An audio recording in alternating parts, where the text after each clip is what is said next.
रविदास जी जो चमड़ा सीते ना जूता, तो सभी चप्पल जूता को पानी में भिगोए थे, क्योंकि कड़ा हो जाने में सीने में दिक्कत होता है। तो क्या करते चमार लोग, चप्पल जूता सीने वाले लोग क्या करते हैं, उसको पानी में भिगो देते हैं, पानी में डाल देते हैं फूलने के लिए। तो जिस बर्तन में चप्पल जूता रखे थे भिगोकर यानी डालकर, उसी चप्पल जूता उसी पानी से, उसी पानी को निकाल करके ऐसे चमड़ा से ऐसे निकाल लिए और राजा को कहा कि लो ये चना अमृत ले लो प्रसाद। तो राजा ने देखा कि चप्पल जूता इसमें फुलाया है, किसी किसी का मैले कुचैले, किसके पैर का जूता, किसके पैर का चप्पल, और उसी पानी, उस पानी में डाल दिया, उसी पानी को कह रहा है चना अमृत है प्रसाद। तो महाबेवकूफ आदमी है, कौन कहता है इसको संत है? तो इतना भी ख्याल नहीं है इसको कि शुद्ध पानी रहता तो भी ये चमड़ा, ये जूता भिगाया है, उसी को कह रहा है चना। लेने को तो ले लिया, लेकिन कहा कि अब किसका किसका चप्पल, इसका ये पिए हम जूता का, लेने को तो हाथ बढ़ा दिया, लेकिन ले तो लिया, लेकिन ऐसे जैसे दे करके रविदास जी अपना जूता फिर सीने लगे, तब तक राजा साहब ने कर देखा कि अपने नीचे माथा किया, बस ऐसे फेंक दिया और ऐसे पूछ लिया माथा, जैसे आजकल वही करते हैं। आजकल देखो सत्यनारायण कथा भगवान का होता है, तो लोग उसमें जाते हैं, प्रसाद मिलता है चरणामृत, तो ऐसे लेते हैं, आप भी कैसे पूछते हैं ऐसे। तो उसी समय का परंपरा है, राजा ने किया था, तो वही परंपरा बन गया। तो ऐसे लिया, ऐसे फेंक दिया। अब बहुत भला बुरा करते हुए पैदल टहलते हुए, चूंकि रथ वगैरह से नहीं गए थे कि कोई देख लेगा कि राजा जा रहा है, तो कपड़ा उपड़ा यानी साधारण पहन करके और चले गए थे। अब आए घर पर, किसी तरह भनभनाते हुए आए, कह रहे कौन कहता है वो महात्मा है, उसको थोड़ा सा बुद्धि नहीं है, वो गलत है, ये है वो है, ऐसे कहते सुनते आए घर पर और कपड़ा को निकाल करके टांग दिया, आराम करके सो जगह। तो धोबी को बोले, कहा कि कल जो कपड़ा पहन करके गए थे, वो मंत्री को, नौकर को जो रहे होंगे, कहा कि देखो धोबी को बुलवा कर दे दो, कपड़ा इसको साफ कर देगा। तो धोबी को बुलवाया गया और वो कपड़ा जो पहन करके गए थे रविदास जी महाराज के पास, उसको दे दिया धोबी को। धोबी ले गया, उसको फुला दिया जैसे फुलाया। धोबी को भी कहीं जाना था, अपने रिलेशन में कहीं जाना रहा होगा, तो अपनी बेटी, उनके घर में लड़की थी, लड़की को कहा कि देखो ये राजा साहब की कपड़ा है, थोड़ा और कपड़ा जैसे भी साफ करना, लेकिन इस पर ध्यान देना, ये राजा साहब का कपड़ा है, इसमें बढ़िया से साफ करना, इसको कहीं किसी तरह का मैल नहीं रह जाए।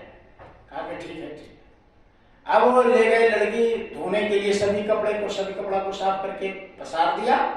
जब राजा साहब के कपड़ा को साफ करने चली, तो सोचे कि भाई इसको तो ढंग से साफ, खूब बढ़िया से पटा पर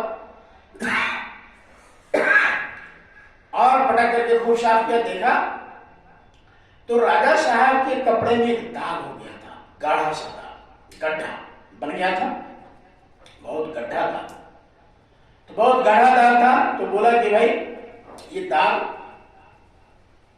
कैसा, इतना खींच रहे, इतना साफ कर रहे, लेकिन ये छूट क्यों नहीं रहा भाई? तो ध्यान दिया, ये है क्या? तो देखा कि ये पीठ पर है ना, इधर पीछे में दाग था पीठ पर। तो देखा कि क्यों नहीं छूट रहा है, बस उसको रगड़े, पटा पर खूब पटके पीछे, लेकिन कुछ भी उस दाग का जरा सा भी वो मटमैला नहीं हो रहा था, एकदम जैसे दाग था बस वैसे ही बना रहा था। अब लड़की सोची कि भाई अगर नहीं साफ, ये दाग खत्म नहीं होता है, तो राजा साहब तो फांसी दे देंगे कि कैसा साफ करता है, दंड दे देंगे। तो लड़की ने सोची कि रुको, ऐसे पानी में भिगो कर दांत से निचोड़ने लगी, कि दांत से इसको, देखते ना कोई चीज नहीं खुलता है, आज भी देखिएगा परंपरा कि कोई चीज नहीं खुलता, जैसा अभी आपको देखा आपने, तो तार लगा देता। तो उसी तरह वो धोबी की लड़की जब देखी कि नहीं पूरा साफ हुआ, तो अब दांत से लगे निचोड़ना, जब से मुंह में दांत से निचोड़ना शुरू की कि बस उसमें थोड़ा गजब जैसा रस उसको मिलना शुरू किया, अमृत जैसा। अब वो लगे पीने, पीते पीते पीते उसका दृष्टि खुल गया। रस तो ये दाग तो खत्म हो गया, छूट गया, लेकिन वो दाग अंदर में पीते पीते वो दाग तो छूट गया कपड़ा का, वो दाग यानी अमृत जैसा लगा उसको। पीते पीते उसे क्या हुआ, यानी धोबी की लड़की की दिव्य दृष्टि उसी समय खुल गया। अब वो लोक में सफर करने लगी ऊपर नीचे। अब जब घर आई कपड़ा लेकर के सब कपड़ा को धर दिया, राजा साहब के भी कपड़ा को चकाचक करके सुखा करके ले आकर रखी। कपड़ा राजा साहब को जैसे था वैसे अपना जैसे देती थी वैसे भिजवा दिया, राजा साहब का कपड़ा चला गया। लेकिन अब ये साधना करने लगे, दिव्य दृष्टि खुल गया, रोज अपना उस माली के घर आना जाना शुरू हो गया, उस दिव्य लोक में आना जाना इनका बराबर हो। अब इनका चाल ढाल रहन सहन जो पहले था सब बदल गया। अब भोर में उठना, साधना में 2-2 घंटे 4-4 घंटे बैठे रहना। घर के लोग आगे भाई किसको क्या हो गया, ये क्या करते हैं। लोग बात करे तो ऐसे ही बात करे, बहुत बड़े विद्वता की बात, बहुत यानी उसका भाषा शैली बदल गया। तो आस पास इसका चर्चा चलने लगा कि भाई आखिर लड़की धोबी की इतना पढ़ी लिखी पहले तो थी नहीं, एक बैग इसको क्या हो गया। उसके माता पिता को, खुद धोबी की माता पिता को मतलब आश्चर्य होने लगा कि लड़की अब इतनी अच्छा बात, इतनी बढ़िया बढ़िया ये प्रवचन सत्संग कैसे करने लगे, इसको क्या कहां से सब ज्ञान आ रहा है। कहा कि एक फलाने गांव में धोबी की लड़की है, बहुत ऊंचा बात करती है, बहुत ऊंचा उसकी साधना है, वो मतलब ऐसी कुछ बातें कर देती है, अनहोनी हो जाता है। तो राजा ने कहा कि हमारे राज्य में ऐसा अगर है तो हम उससे मिलेंगे। मंत्री से कहा कि जाओ उस लड़की को बुला के ले, और राजा की ये धोबी की लड़की को, तो धोबी की लड़की को बुलाया गया, जैसे दरबार में बैठाया गया। राजा ने कुछ बात की। अब राजा साहब को भी आश्चर्य होने लगा कि भाई ऐसी ऐसी वाणी तुमको कहां से पता है, हमको भी इसका ज्ञान नहीं है जितना तुम ऊंची बात कर रही हो। तो नहीं सरकार, ऐसा क्या बोलते हैं, आप राजा हैं। तो राजा की कुछ ही देर बात करने के बाद राजा को लगा कि नहीं, ये लड़की को कुछ अद्भुत चीज मिल गया है। कहा कि देखो ये चीज कहां से प्राप्त हुआ तुमको, पहले तो तुम्हारे पास इतना ज्ञान नहीं था, ये ज्ञान कब से हुआ। कहा कि सरकार सब महाराज आपकी कृपा है। तो हमारी क्या कृपा है। कहा कि आप ही ने जो वस्त्र दिया था, अपना कपड़ा दिया था, तो मैंने ले लिया वहां, बहुत पटहे पर बहुत साफ के नहीं साफ हो रहा था। एक आपकी पीठ पर धागा पर ये धब्बा बना था, वो नहीं छूट रहा था। कितना साबुन लगाए, सोटा लगाए, सरफ लगाए, कुछ भी करे। तो मैंने अंत में उसको सोचा कि आपका साफ कपड़ा नहीं होगा तो हो सकता है दंड दे दे। तो इसके वजह से मैंने उसे दांत से निचोड़ना शुरू किया। जैसे दांत लगाया कि उसे अमृत यानी बहुत मिठास महसूस होने लगा, तो मैंने उसको पीना शुरू कर दिया। इतना मीठा, इतना अमृत जैसा लगा, तो मैंने अंदर उसको बाहर नहीं फेंकर अंदर कर लिया। जैसे अंदर किया कि मेरा ये दृष्टि खुल गया। अब मैं उस माली के घर आने जाने लगा।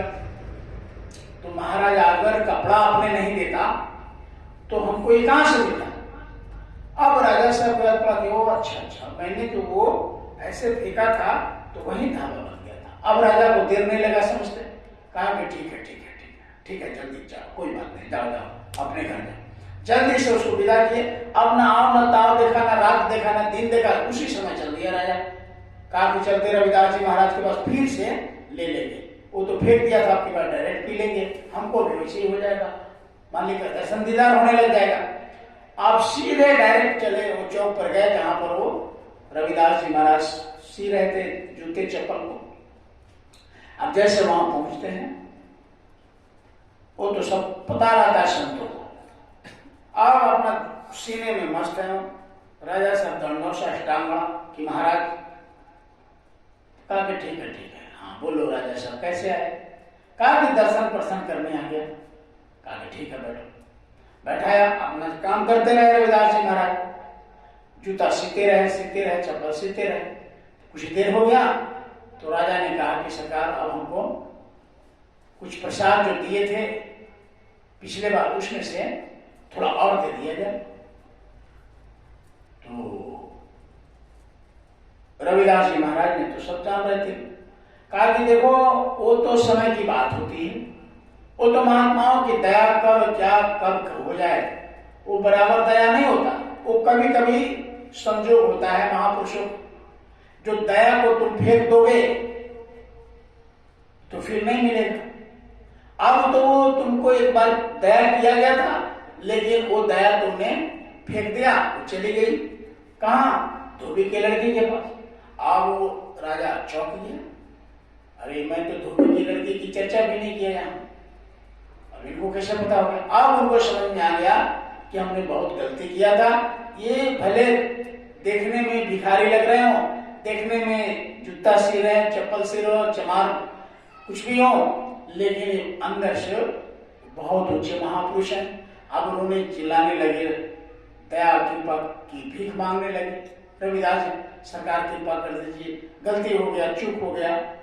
कहा कि अरे चूक कुछ नहीं हुआ, वो तुम्हारे था ही नहीं नसीब। मैंने तो सोचा था तुम राजा हो, कितना साधना करोगे, इतना समय मिलेगा तुमको, तुम क्या बैठ पाओगे?